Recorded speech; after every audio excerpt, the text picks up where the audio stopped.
मित्रों, हम लोग कक्षा 12 के फिजिक्स में वैद्युत क्षेत्र पढ़ चुके थे। अगली टॉपिक हम लोगों की थी वैद्युत क्षेत्र की तीव्रता, इंटेंसिटी ऑफ लाइट। तो एक बार हम फिर वैद्युत क्षेत्र को मेमोराइज करते हैं, थोड़ा सा याद करते हैं। तो हमने परिभाषा पढ़ा था कि किसी आवेश अथवा आवेश समुदाय के चारों ओर का वह क्षेत्र जिसमें कोई अन्य आवेश उस आवेश पर अपने प्रभाव को दिखाता है, वो आपका क्या कहलाता है? वैद्युत क्षेत्र कहलाता है। तो वैद्युत क्षेत्र की तीव्रता क्या है? वैद्युत क्षेत्र की तीव्रता में होता क्या है कि मान लीजिए आपने कोई एक आवेश ले लिया और वैद्युत क्षेत्र के भीतर जब कोई अन्य आवेश आए तो ये आवेश उस आवेश पर कितना बल लगाता है, यही आपकी क्या कहलाती है? वैद्युत क्षेत्र की तीव्रता। तीव्रता मीन्स कह लीजिए इसकी तीक्ष्णता, इसकी ताकत कितनी है। तो इस आवेश की ताकत जानने के लिए हम किसी एक आवेश को इसके क्षेत्र में भेजेंगे। अब वो आवेश ऐसा होना चाहिए कि जो वो आवेश हो बहुत सूक्ष्म हो। सूक्ष्म मीन्स कह लीजिए नगण्य हो। ऐसा आवेश हो जो बिल्कुल कमज़ोर सा आवेश हो। ये नहीं कि इसके अपेक्षा वह आवेश बहुत कमज़ोर हो, तभी तो ये आवेश उस आवेश पर अपने पूरे बल को दिखा पाएगा। मान लीजिए कोई बहुत मजबूत आदमी है और यहाँ पे भी इससे थोड़ा सा मजबूत आदमी भेज दें तो ये आदमी इस पे आपका कुछ दिखा ही नहीं पाएगा। तो इसके अंदर जब भी जो भी आवेश भेजना है वो बहुत सूक्ष्म आवेश, तो हमने मान लिया कि वो सूक्ष्म आवेश, वो टेस्ट चार्ज हमारा क्या है? Q0। जो इसके अंदर भेजना है, जो वैद्युत क्षेत्र के अंदर भेजना है, वो टेस्ट चार्ज क्या है? Q0। और जो ये Q0 है ये केवल कन्वेंशन है, इसके पीछे कोई तर्क है नहीं कि Q0 ही क्यों लिया जाता है। और जो Q0 है बहुत ही स्मॉल है, वेरी स्मॉल, या कह लीजिए वेरी वेरी स्मॉल। यानी Q0 का मान limit delta t limit Q0 tends to 0 इतना स्मॉल है कि Q0 का मान लगभग 0 से थोड़ा सा ज़्यादा है, 0 के बराबर पहुंचने के कगार पे है, यानी बहुत छोटा है। तो अगर हम Q0 को इसके क्षेत्र में प्रवेश कराते हैं तो ये जितना बल उस पर लगाएगा वही हमारा क्या कहलाएगा? वैद्युत क्षेत्र। तो हमने मान लिया कि इस तरफ अगर हम Q0 ले आते हैं, कोई टेस्ट चार्ज Q0 है, तो इस पर बल आपका क्या लगाएगा? इस तरफ लगाएगा। इस पर कोई टेस्ट चार्ज यहाँ पे Q0 है तो बल बाहर की तरफ। यहाँ पे टेस्ट चार्ज Q0 को लाते हैं तो ये बाहर की तरफ। इस तरफ टेस्ट चार्ज Q0 को लाते हैं तो ये भी बाहर की तरफ। और मान लीजिए यहाँ पे कोई टेस्ट चार्ज Q0 लाते हैं तो ये भी बाहर की तरफ। तो जितने भी बल लगते हैं वो हम देख रहे हैं कि ये रेडियली आउटवर्ड बल लगाते हैं। और ये सारी लाइंस जो बन रहे हैं इलेक्ट्रिक फोर्स लाइन है। और ये जो लाइन है ये काल्पनिक लाइन है, ये लाइन रियल में होती नहीं है, बस केवल इसका कल्पना किया गया है, ये वास्तविक लाइनें नहीं है। ये सारी लाइन्स हमारी कैसी लाइन्स है? काल्पनिक लाइन है। तो हमने किया क्या? और ये जो भी बल लग रहा है ये त्रिज्यतः बाहर की तरफ बल लग रहा है, रेडियली आउटवर्ड। और ये जो लाइंस बनी हैं इन लाइंस को हम कहते क्या है? Electric force line. तो अगर हम परिभाषा दें तो हम कहते हैं कि एकांक आवेश पर वैद्युत क्षेत्र के भीतर एकांक आवेश पर कार्य करने वाले बल को हम क्या कहते हैं? वैद्युत क्षेत्र की तीव्रता कहते हैं। तो हमने मान लिया कि Q0 पे बल हमारा कितना लग रहा है? F। Q0 आवेश पे जो ये प्लस Q आवेश बल लगा रहा है, कितना? F बल लगा रहा है। तो यूनिट चार्ज पे बात करेंगे तो वह यूनिट चार्ज पे बल कितना लगेगा? F अपान Q0। यही हमारा क्या हो जाएगा? वैद्युत क्षेत्र की तीव्रता वेक्टर E। यानी वेक्टर E बराबर हमें क्या मिल गया? अब ये वेक्टर क्वांटिटी है। वेक्टर क्वांटिटी क्यों है? इसमें मैग्नीट्यूड और डायरेक्शन दोनों चीज़ें हैं, इसलिए वैद्युत क्षेत्र की तीव्रता हमारी क्या है?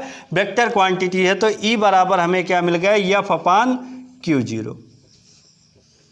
यानी वैद्युत क्षेत्र की तीव्रता वेक्टर E बराबर F अपान Q0। अब ये इसका अगर मात्रक लिखें तो हम जानते हैं F का मात्रक कितना होता है? न्यूटन। और Q0 का मात्रक क्या होता है? कूलाम। तो ये हमारा हो जाएगा न्यूटन प्रति कूलाम। यानी वैद्युत क्षेत्र की तीव्रता E बराबर हमें क्या मिल गया? F अपान Q0 न्यूटन प्रति कूलाम। अब किसी बिंदु पर वैद्युत क्षेत्र की तीव्रता E बराबर मिल गया, वेक्टर E बराबर एफ अपान क्यू जीरो।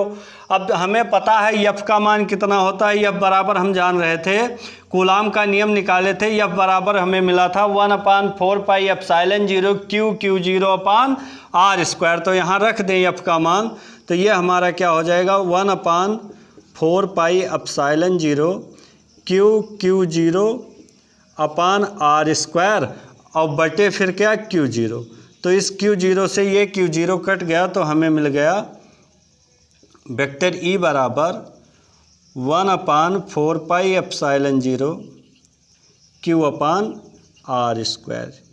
ये हमें मिल गया किसमें, परिमाण, ई का परिमाण मिल गया 1/4 pi epsilon zero q upon r square. अब अगर इसका हम वेक्टर फॉर्म देखें तो वेक्टर फॉर्म क्या होगा, ये केवल हमें अभी मैग्नीट्यूड मिला है, डायरेक्शन नहीं मिला है, तो डायरेक्शन भी निकाल लें। तो ई बराबर वेक्टर फॉर्म में अगर इसे निकालें तो 1/4 pi epsilon zero q upon r square into unit vector r. हम जानते हैं किसी चीज़ को डायरेक्शन में से दिखाने के लिए उसका यूनिट वेक्टर लिख लेते हैं। तो अगर हम आगे हल करें, यूनिट वेक्टर आर बराबर हमारा क्या हो जाएगा, वेक्टर आर अपान इसका मैग्नीट्यूड, तो यही यूनिट वेक्टर आर की जगह पर लिख लें। तो ई बराबर हमें क्या मिल जाएगा 1/4 pi epsilon zero q upon r square और वेक्टर आर अपान आर। तो ये हमारा आर स्क्वायर और आर का गुणा हो जाएगा, तो हो जाएगा आर क्यूब, यानी 1/4 pi epsilon zero q upon r cube vector r. तो ये हमारा किस फॉर्म में हो गया, वेक्टर फॉर्म में। वेक्टर फॉर्म में वैद्युत क्षेत्र की तीव्रता ई बराबर मिल गया 1/4 pi epsilon zero q upon r cube into vector r. अब इससे हमें यह निष्कर्ष निकला, इस वाले से देखो तो यहाँ से ये निष्कर्ष निकल रहा है कि ई इन्वर्सली प्रोपोर्शनल है किसके, आर स्क्वायर के। इसका मतलब ई का मान जब बढ़ेगा तो आर का मान क्या होगा, डिक्रीज करेगा, यानी आर का मान घटेगा। या फिर आप ऐसा कह सकते हैं कि आर का मान अगर इंक्रीज कर रहा है तो वैद्युत क्षेत्र की तीव्रता ई का मान क्या होगा, डिक्रीज करेगा, यानी घटेगा। आर का मान अगर आप उनके बीच की दूरी को बढ़ाते चले जा रहे हैं तो वैद्युत क्षेत्र की तीव्रता आपकी क्या होगी, घटती चली जाएगी। और अगर आप वैद्युत क्षेत्र की तीव्रता को बढ़ाते चले जा रहे हैं तो उनके बीच की दूरी आपस में क्या होती रहेगी, कम होती जाएगी। तो इससे हमें यह निष्कर्ष निकला। अब अगली टॉपिक हम लोगों की क्या है कि वैद्युत क्षेत्र की तीव्रता की विमा देख लें। लोग देखेंगे वैद्युत क्षेत्र की विमा, तो जो विमा वैद्युत क्षेत्र की होती है वही विमा वैद्युत क्षेत्र की तीव्रता की होती है। दोनों के मात्रक भी बराबर होते हैं और विमा भी बराबर होती है। तो हमें सूत्र पता है क्या, ई बराबर एफ अपान क्यू जीरो। तो ई की विमा अगर निकालनी है तो ई की विमा बराबर एफ की विमा बटे क्यू जीरो की विमा। एफ मतलब हम लोग जान रहे हैं क्या, बल, और क्यू जीरो मतलब आपका क्या, आवेश। तो आप बल की विमा बटे आवेश की विमा। अब बल की विमा हम लोग पिछले क्लास वाले लेक्चर में देखे थे, मिला था क्या, यम यल टी के घाते -2। और आवेश की विमा आवेश की विमा भी हम वहाँ निकाले थे। तो आवेश की विमा हमें मिली थी 80। अब इसे अगर ऊपर लेके जाते हैं तो ये हमारा क्या हो जाएगा, यम यल टी ऊपर जाएगा -1 -2 और -1 आपका क्या हो जाएगा -3, टी के घाते -3, और ए ऊपर जाएगा तो -1, तो ए के घाते -1। यानी हमें विमा मिल गई यम यल टी के घाते -3 और ए के घाते -1।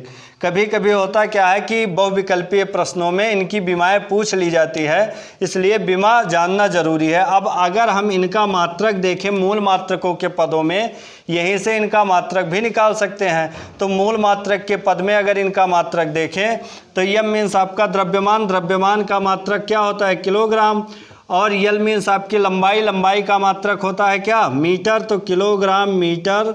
टी मीन्स टाइम, टाइम का होता है सेकंड, सेकंड के घाते -3, और ए मीन्स आपकी वैद्युत धारा, वैद्युत धारा का मात्रक होता है एम्पियर, एम्पियर के घाते -1। तो ये मूल मात्रक के पद में इसका मात्रक हो गया किलोग्राम मीटर सेकंड के घाते -3 और एम्पियर के घाते -1। अगली टॉपिक हम लोगों की है वैद्युत द्विध्रुव।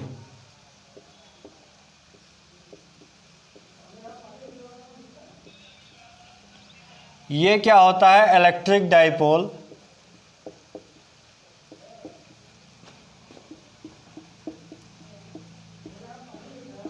तो वैद्युत द्विध्रुव होता क्या है? तो हम कहते हैं कि दो बराबर परंतु विपरीत प्रकार के आवेशों से मिलकर बने हुए वह आवेश जिनके बीच की दूरी आपकी क्या हो, बहुत अल्प हो, वह क्या कहलाते हैं? वैद्युत द्विध्रुव। तो वैद्युत द्विध्रुव का अगर हम डिफिनीशन लिखें तो हम कहते हैं वह निकाय, वह सिस्टम जो दो बराबर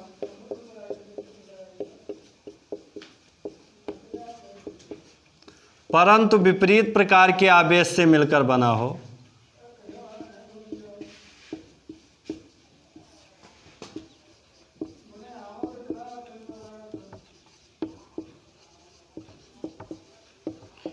आवेश से मिलकर बना हो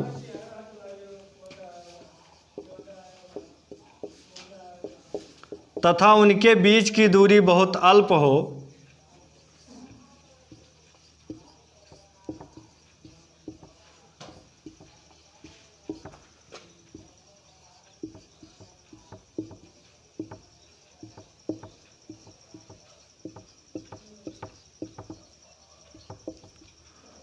वैद्युत द्विध्रुव कहलाता है।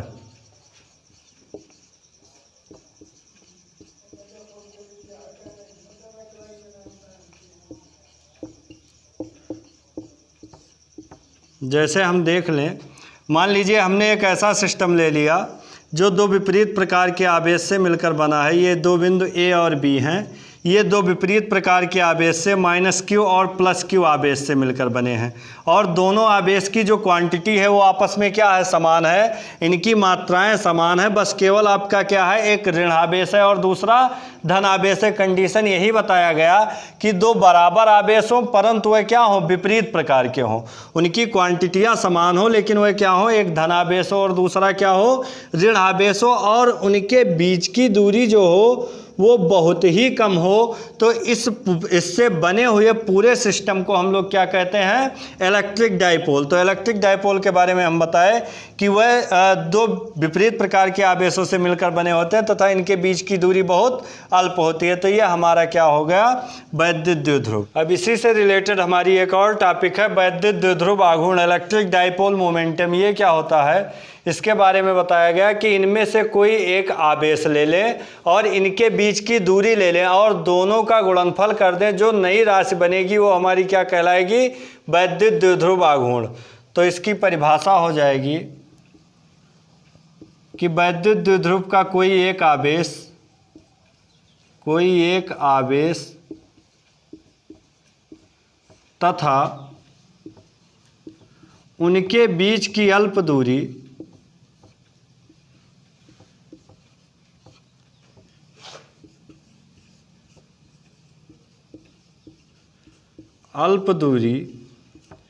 का गुणनफल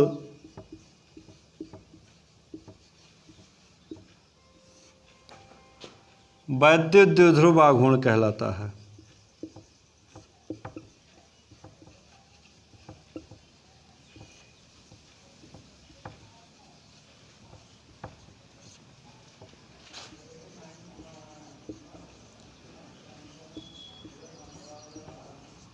इसे P से प्रदर्शित करते हैं।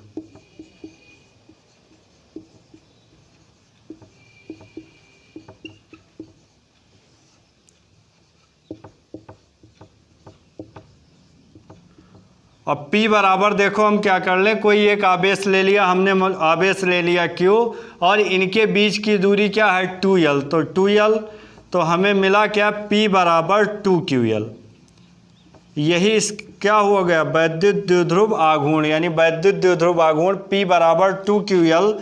अब Q का मात्रक हम जानते हैं कूलाम और L का मात्रक मीटर, तो ये हमारा हो जाएगा कूलाम मीटर। अब अगर P की विमा की भी बात कर लें तो P की विमा हो जाएगी हमारी क्या? Q की विमा और गुणे L की विमा।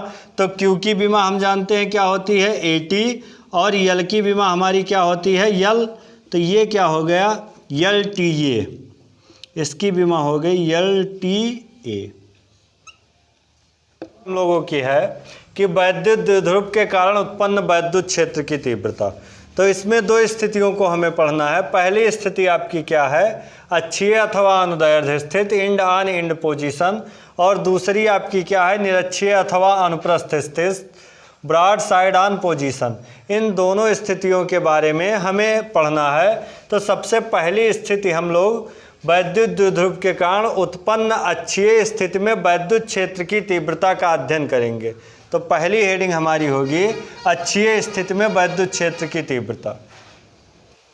अब अगली टॉपिक हम लोगों की है वैद्युत द्विध्रुव की अक्षीय स्थिति में किसी बिंदु पर वैद्युत क्षेत्र की तीव्रता। यूपी बोर्ड के लिहाज से ये इम्पॉर्टेंट टॉपिक भी है, तो इसलिए इसका हम गहनता से अध्ययन करेंगे। तो हमने मान लिया कि माना एक वैद्युत द्विध्रुव हमारे पास क्या है, ए बी है। अब जानते हैं वैद्युत द्विध्रुव दो विपरीत प्रकार के आवेश से मिलकर बना होता है। तो हमने मान लिया ये -q और +q आवेश से मिलकर बना है, और इनके बीच की हम जानते हैं दूरी बहुत सूक्ष्म होती है। तो हमने मान लिया इनके बीच की अल्प दूरी क्या है, 2l है, और इनका मध्य बिंदु O है। O से r मीटर की दूरी पर, O से r मीटर की दूरी पर एक बिंदु P स्थित है, जिस पर हमें वैद्युत क्षेत्र की तीव्रता ज्ञात करनी है। हमने सबसे पहले लिया क्या कि एक वैद्युत द्विध्रुव AB ले लिया, जो दो विपरीत प्रकार के आवेश -q और +q आवेश से मिलकर बना है, और जिनके बीच की अल्प दूरी क्या है, 2l है। अब इस वैद्युत द्विध्रुव का मध्य बिंदु O है। O से r मीटर की दूरी पर अक्षीय स्थिति में एक बिंदु P स्थित है, जिस पर हमें वैद्युत क्षेत्र की तीव्रता ज्ञात करनी है। अब यहाँ पर +q आवेश के कारण वैद्युत क्षेत्र की तीव्रता हमने मान लिया E1 हो जाएगी, और -q आवेश के कारण वैद्युत क्षेत्र की तीव्रता क्या हो जाएगी, E2 हो जाएगी। तो +q आवेश के कारण वैद्युत क्षेत्र की तीव्रता E1, और -q आवेश के कारण वैद्युत क्षेत्र की तीव्रता क्या है, E2 है। अब -q से P के बीच की दूरी हमें पता हो, और +q से P के बीच की दूरी पता हो, तो हम क्या करेंगे, कूलाम के नियम से इनके बीच की वैद्युत क्षेत्र की तीव्रता निकाल सकते हैं। तो -q आवेश से बिंदु P के बीच की दूरी निकाल लेते हैं। तो देखो O से बिंदु P के बीच की दूरी है r, और O से बिंदु A के बीच की दूरी हमारी कितनी है, यल। अब ये ये इसका अगर कह लीजिए मध्य बिंदु है, तो दो बराबर भागों में बांटेगा, इतनी दूरी आपकी यल हो जाएगी, और इतनी दूरी यल हो जाएगी। यल जुड़ के ही तो 2l होगा। जब ये इसका मध्य बिंदु है तो इसे दो बराबर भागों में बांटेगा। तो यहाँ से यहाँ तक की दूरी यल, और ये पूरी दूरी r, तो ये A से लेके P तक की दूरी हमारी कितनी हो जाएगी, r + यल, यानी बिंदु A से बिंदु P के बीच की दूरी हो जाएगी r + यल। और फिर हम देखें हमें +q आवेश से बिंदु P के बीच की दूरी, यानी BP के बीच की दूरी हमें निकालना है। तो BP के बीच की दूरी हमारी कितनी हो जाएगी, देखो ये पूरी दूरी हमारी है r, और इतनी दूरी है यल। तो r से अगर यल को घटा दे तो ये दूरी मिल जाएगी। तो यहाँ से यहाँ तक की दूरी हो जाएगी r - यल। एक बार फिर से देखो हमने किया क्या है, यही आपको भाषा में लिखना भी है कि माना एक वैद्युत द्विध्रुव AB है, जो दो विपरीत प्रकार के आवेश -q और +q से मिलकर बना है, जिनके बीच की अल्प दूरी 2l है। उसका मध्य बिंदु O है। O से r मीटर की दूरी पर एक बिंदु P स्थित है, जिस पर वैद्युत क्षेत्र की तीव्रता ज्ञात करनी है। अब बिंदु A से बिंदु P के बीच की दूरी r + यल, तथा बिंदु B से बिंदु P के बीच की दूरी r - यल है। अब देखें, आप लिख लेंगे कि माना एक आवेश के कारण तीव्रता हमारी क्या, E1, और -q आवेश के कारण तीव्रता E2 है। तो +q आवेश के कारण तीव्रता देख लें,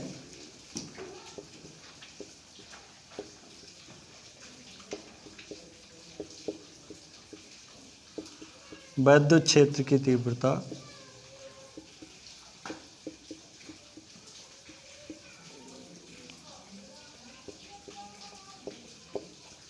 E1 बराबर हमारा क्या हो जाएगा, E बराबर हमें मिला था 1/4 pi epsilon 0 q upon r square. तो यहाँ E1 बराबर हमारा क्या हो जाएगा 1/4 पाई अपसाइलन 0 क्यू अपान यहाँ प्लस क्यू आवेश से बिंदु P के बीच की दूरी कितना है r माइनस यल, तो r माइनस यल का होल स्क्वायर। अब इसी तरह प्लस माइनस क्यू आवेश के कारण वैद्युत क्षेत्र की तीव्रता E2 बराबर हमारा क्या हो जाएगा माइनस क्यू आवेश के कारण तीव्रता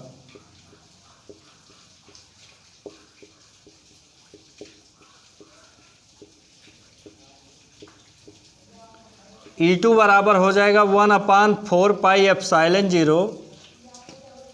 अब इनके बीच की दूरी क्या है माइनस क्यू आवेश के कारण बिंदु P के बीच की दूरी आपकी कितनी है r प्लस यल, तो ये हमारा हो जाएगा Q अपान r प्लस यल का होल स्क्वायर। तो ये हमें मिला E1 बराबर 1/4 पाई एप्सिलॉन 0 Q अपान r माइनस यल का होल स्क्वायर। अब ये जो E1 है ये किस दिशा से A से P की दिशा में, AP की दिशा में।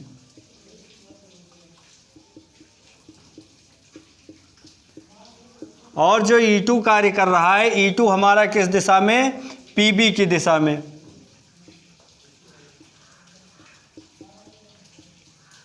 अब हम जानते हैं कि जो है वैद्युत क्षेत्र हमारा क्या है वेक्टर क्वांटिटी है, तो वेक्टर क्वांटिटी में मैग्नीट्यूड और डायरेक्शन दोनों होगा। तो इसमें डायरेक्शन डिफाइन कर रहा है कि जब E1 लगता है वैद्युत क्षेत्र की तीव्रता प्लस क्यू आवेश के कारण होती है तो वो किस डायरेक्शन में होती है AP के डायरेक्शन में, और जब E2 वर्क करता है तो वो किस डायरेक्शन में होता है PB की डायरेक्शन में। अब हम देखें ये देखो इनके बीच की जो तीव्रताएं हैं वो एक ही रेखा के अनुदिश दो विपरीत दिशाओं में कार्य कर रहे हैं, अतः इनकी परिणामी तीव्रता जो होगी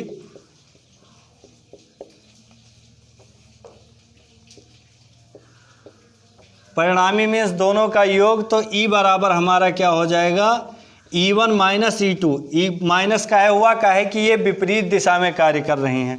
तो अब हमें मान पता है E1 का और E2 का, तो E बराबर हमारा E1 के जगह पर हमें पता है 1/4 पाई एप्सिलॉन 0 Q अपान r माइनस यल का होल स्क्वायर, और E2 का मान हमें पता है 1/4 पाई एप्सिलॉन 0 Q अपान r प्लस यल का होल स्क्वायर। अब अगर इसे हम हल कर लें तो 1/4 पाई एप्सिलॉन 0 Q यहाँ भी और 1/4 पाई एप्सिलॉन 0 Q यहाँ भी है, तो दोनों जगह जो चीज़ें होती हैं उन्हें हम कॉमन ले सकते हैं। तो ये हमारा क्या हो जाएगा Q/4 पाई एप्सिलॉन 0, अंदर क्या बचा 1/r माइनस यल का होल स्क्वायर और माइनस 1/r प्लस यल का होल स्क्वायर। अब इसे देख लो, इतने को मान लें हमारा a माइनस बी और ये क्या लिखा है a प्लस बी। तो हम जानते हैं कि अगर एक ब्रैकेट में a माइनस बी दूसरे ब्रैकेट में a प्लस बी लिखा हो तो ये फार्मूला लिखा होता है a square minus B square का। तो इसके जगह पर हम क्या लिख दें a square minus B square. तो ये हमारा हो जाएगा Q/4 पाई एप्सिलॉन 0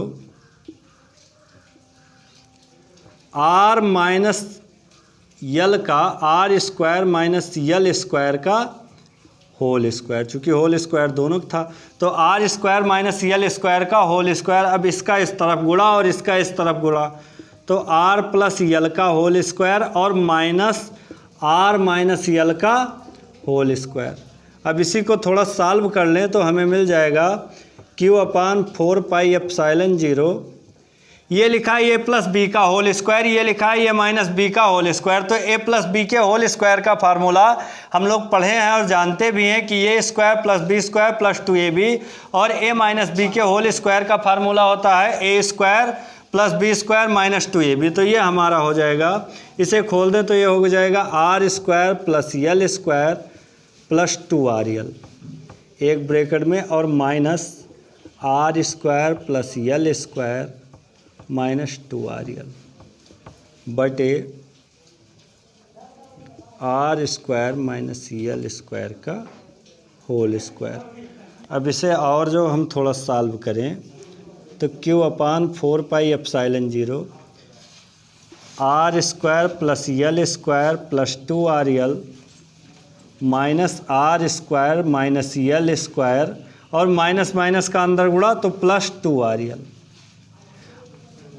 बटे are square minus L square.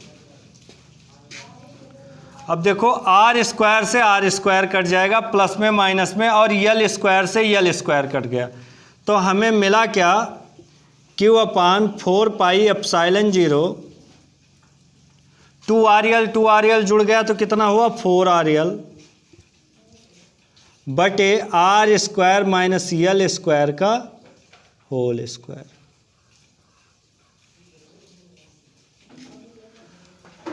अब आगे सॉल्व करेंगे तो ई बराबर हमारा क्या हो जाएगा 1/4 पाई एप्सिलॉन 0, और क्यू को उस तरफ लेके चले जाएं तो इसे लिख सकते हो 2 × 2QL बटे are square minus L square का होल स्क्वायर।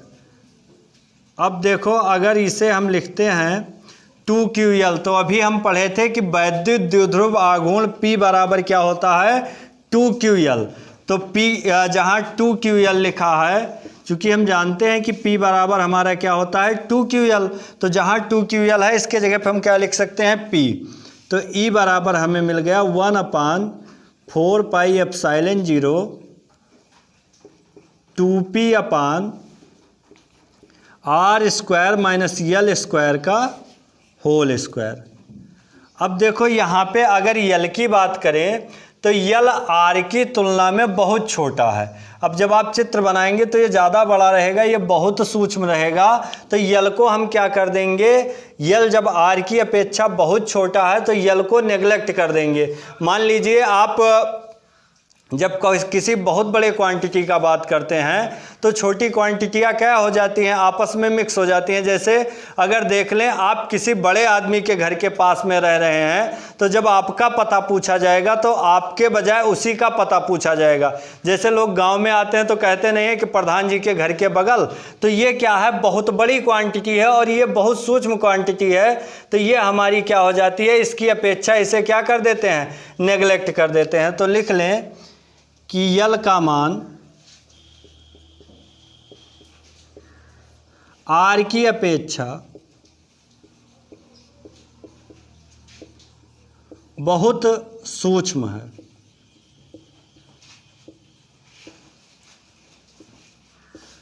अतः हम यल को नगण्य मान लेते हैं।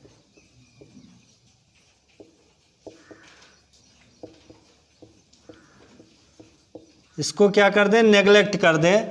तो जब यल के मान को नेग्लेक्ट कर देंगे तो ये हमारा क्या हो जाएगा, ई बराबर मिल जाएगा 1/4 पाई एप्सिलॉन 0 2P बटे, अब यल को हटा देना है तो यहाँ हमारा क्या हो जाएगा, आर,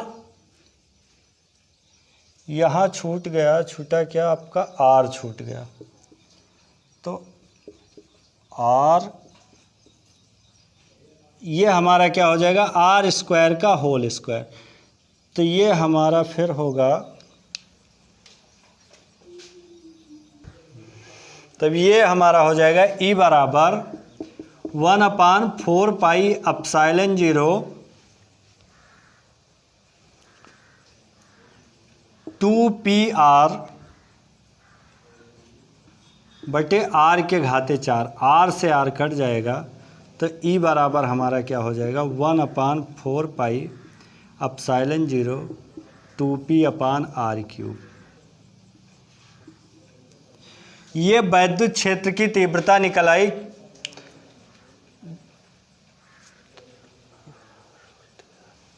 ये हमारी वैद्युत क्षेत्र की तीव्रता निकल आई कब, जब हम एक ऐसे माध्यम का यूज कर ले रहे हैं जिस माध्यम का परावैद्युतांक हम जानते हैं कि जिस भी माध्यम में रखें वो माध्यम हमारा क्या है, निर्वात है, तो उसका परावैद्युतांक के बराबर हमारा क्या है, 1 है। पहले से ही हमने मान लिया है कि जिस भी माध्यम में हम रखे हैं वह माध्यम हमारा क्या है, निर्वात है, और उसका परावैद्युतांक के बराबर 1 है। तो हमें मिल गया ई बराबर 1/4 pi epsilon 0 2P upon r cube newton प्रति कूलाम। पाई एप्सिलॉन 0 का मान हमारा होता है 9 × 10⁹ न्यूटन मीटर स्क्वायर प्रति कूलाम स्क्वायर। आप पहले से जान रहे हैं कि एप्सिलॉन 0 का मान 1/4 पाई एप्सिलॉन 0 का मान होता है 9×10⁹ न्यूटन मीटर स्क्वायर प्रति कूलाम स्क्वायर, और केवल एप्सिलॉन 0 का मान होता है 8.85×10⁻12 कूलाम स्क्वायर प्रति न्यूटन मीटर स्क्वायर। अब एक बार फिर से इसे समझें। हमें करना क्या था कि हमने लिया एक वैद्युत द्विध्रुव, वह वैद्युत द्विध्रुव दो विपरीत प्रकार के आवेश -q और +q से मिलकर बना है। उनके बीच की अल्प दूरी हमने मान लिया कि दूरी क्या है, 2l है, उसका मध्य बिंदु O है। O से r मीटर की दूरी पर अक्षीय स्थिति में एक बिंदु P स्थित है जिस पर वैद्युत क्षेत्र की तीव्रता ज्ञात करनी है। हमने माना कि इन्हें एक ऐसे माध्यम में रखा गया है जिसका परावैद्युतांक 1 है, या निर्वात अथवा वायु में रख लिया गया है, जिसके लिए K का मान हम जानते हैं क्या होता है, 1 होता है। तो फिर हमने निकाला सबसे पहले कि बिंदु P पर +q आवेश के कारण तीव्रता E1 और बिंदु P पर -q आवेश के कारण तीव्रता क्या है, E2 है। तो +q आवेश के कारण तीव्रता E1, इनके बीच की दूरी हमें मिली थी r-l, तो E1 बराबर मिल गया 1/4 पाई एप्सिलॉन 0 q/r-l का होल स्क्वायर, और E2 बराबर हम कहे थे कि +q से उनके बीच की दूरी क्या थी, r+l, तो हमें वहाँ से मिल जाएगा E2 बराबर 1/4 पाई एप्सिलॉन 0 q/r+l का होल स्क्वायर। अब हम जानते हैं दोनों एक ही रेखा के अनुदिश हैं, तो जब एक ही रेखा के अनुदिश हैं तो परिणामी तीव्रता E बराबर हमारी क्या हो जाएगी, लेकिन विपरीत दिशाओं में है तो परिणामी तीव्रता E बराबर हो जाएगी E1 - E2। मान रख के हल कर लिए तो E बराबर क्या मिला, 1/4 पाई एप्सिलॉन 0 2p/r³ न्यूटन प्रति कूलाम।